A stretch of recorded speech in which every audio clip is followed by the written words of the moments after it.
What are orbits? How did they come to be? Why do we launch rockets sideways instead of straight up? How fast are satellites moving? And what does all of this have to do with general relativity and space-time? To answer all of these questions, we'll have to start from the beginning.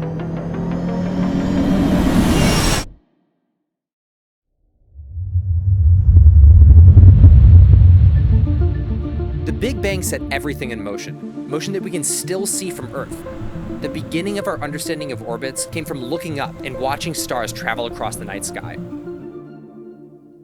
The next significant development in our understanding of orbits came just a few million millennia later, when the ancient cultures, including the Mayans, the Babylonians, the Chinese, observed celestial movements and developed calendars that were so precise they could predict solar eclipses. Greek scholars mathematically modeled the movements of the planets. The word planet even comes from an ancient Greek word for wanderer. And Egyptian scholar Ptolemy proposed an Earth-centered model of the solar system. Islamic astronomers enhanced this model, made it more predictive, and invented the astrolabe, which was one of the first devices for measuring the positions of solar bodies. It was more than 1,000 years later that Copernicus finally proposed a sun-centered model of the solar system, and that was proved by Johannes Kepler, who also proved that the planets move in ellipses instead of circles. Newton's laws of universal gravitation and motion laid the foundation for modern orbital mechanics. Einstein's theory of general relativity refined our understanding of gravity to the point where we can make near-perfect predictions of celestial movements.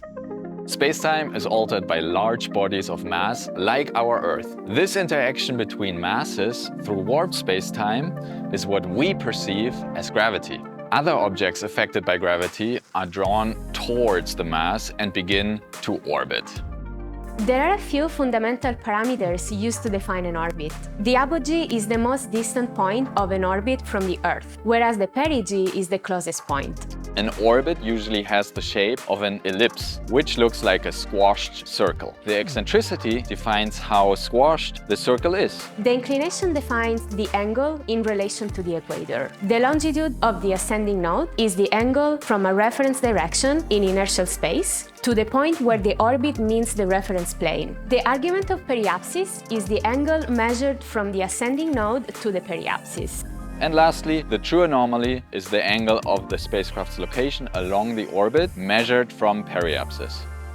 There are many kinds of orbits, but there are two you've probably heard about. Low Earth orbit, or LEO, exists within a range of altitudes from 200 to 2,000 kilometers from the surface of the Earth, and an object in LEO circles the Earth every 90 minutes at a speed of almost 8 kilometers a second. Geostationary orbit, or GEO, is almost 36,000 kilometers from Earth. At that altitude, objects are moving at about 3 kilometers per second and appear perfectly stationary from Earth. A velocity of 3 kilometers per second is fast. That's equivalent to an F-35 flying more than 5 times its top speed. The point is, orbits and the mechanics are pretty amazing, and that we don't have to apply continuous thrust to stay there. GEO is an advantageous orbit for putting up one spacecraft, a satellite in our case, and being able to cover a massive area of Earth with connectivity.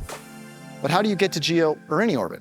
A big misconception with launching rockets is that they go straight up. If you launch straight up, no matter how much energy you have, you'd fall back down. In reality, they go both up and sideways, usually to the east, so they gain the benefit of Earth's eastward rotation. So getting to orbit requires going sideways very, very fast. About 90% of the energy of the rocket goes into the sideways portion of a LEO launch, and only 10% into up. For our Block 2 mission, we're launching on a Falcon 9, which doesn't have enough energy to take us all the way to GEO like our Falcon Heavy rideshare mission did. So we have to do an orbit raise. Our Block 2 orbit raise uses an electric propulsion system, specifically a Hall effect thruster. Yeah, they actually look that cool. Once we're dropped off into GEO transfer orbit, our goal is to continually lower inclination and circularize the orbit to GEO over a few-month orbit raise. Orbital mechanics aren't entirely obvious. Similar to launching a rocket to the east instead of straight up, you apply thrust in line with the orbit to change altitude instead of applying thrust away from Earth. In fact, if you did do a burn against Earth, you would not go out into space, but rather shift your orbit's origin. So, to change the altitude of your orbit, you either do a prograde burn, applying thrust to direction you came, or a retrograde burn against the direction you're going. Various combinations of these burns combined with other orbital maneuvers allow you to navigate on orbit. So to get our Block 2 satellites to GEO, at perigee, we provide retrograde thrust and northerly thrust to lower apogee towards GEO and lower inclination. At apogee, we apply prograde thrust and southerly thrust to raise perigee towards GEO and to lower inclination as well. Once our satellites make it to GEO, for the rest of their mission life, they'll need to do station keeping, which is a variety of maneuvers used to maintain the GEO orbit. All 4 of our satellites will do an orbit race, and one will have a very special mission once it gets to GEO. UtilitySat is the first ever GEO satellite designed to serve multiple missions with the capability to move on orbit in order to provide connectivity to any part of the planet. Let's say you wanted to move UtilitySat to a more western longitude. To achieve this, you'd burn prograde once, then again 12 hours later to maintain a circular orbit above GEO. This causes UtilitySat to drift to the west. When UtilitySat is close to the new position, we burn retrograde once, and then again 12 hours later when we've arrived at our intended position. UtilitySat has the capability to change positions many times on a moment's notice to serve a wide variety of missions in GEO. We hope this video helps you understand why we love building things for space. And we especially hope that the next time you see an Astranis satellite launch or the International Space Station pass in front of the moon, that you'll better understand how orbits work.